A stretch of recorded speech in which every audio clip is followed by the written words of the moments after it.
George Gabidi for Alley Cat Music, and today I'm here to try to help you think like a musician. This goes out to frustrated songwriters, maybe just some tips on helping you get the creative juices going and how to break out of a certain cycle.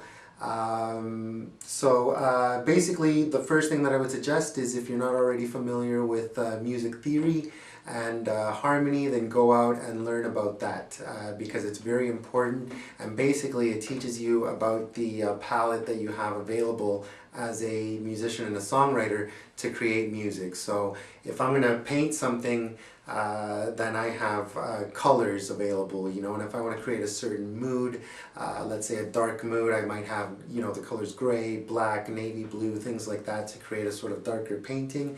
And if you're a musician and a songwriter, you want to create a dark song or a bright song, whatever the case may be, you need to understand which chords will help you do that and how to use them. So this is very important, and you shouldn't take it for granted. Okay, along with that, I'd like to talk about a couple of things to watch out for as a songwriter to help you not get stuck with creativity.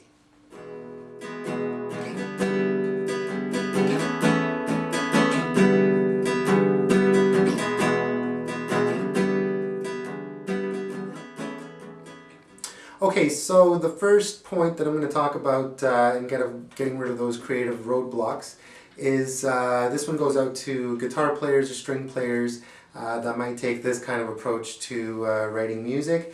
I've seen this quite a bit. So there's a chord shape that you find comfortable or that you like, right? And you can move that chord shape along the neck of the instrument to sort of, you know, create a new set of chords or some chord changes. So it's quite common to do this, for example, with D or E, and you'll find that often moving them to those shapes to the 5th fret or the 7th fret, 12th fret, things like that, sort of create these nice, interesting sounding chords.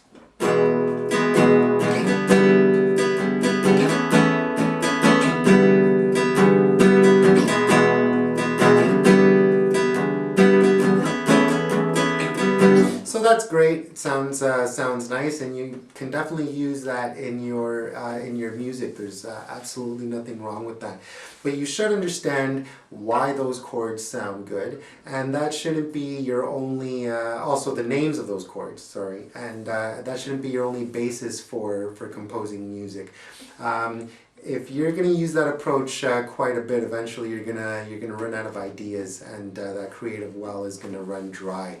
So you need to understand chord scales, musical harmony, and how chords are related to each other, how they behave, and where they move. Now, this talk about behaviors, I mean, this is just basically this approach to music theory is just figuring out why we like certain chords or certain chord combinations, and which chord combinations we like.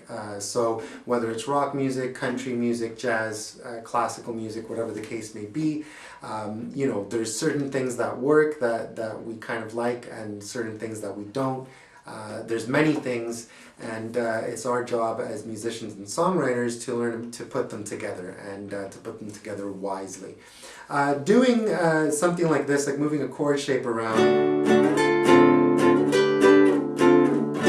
again, is nice, and I don't, not trying to put down anybody that uses that, and I would certainly incorporate that into my own music. However, it's just a very small part of the way that you can compose music, and it shouldn't be by any means the only way that you choose to do so.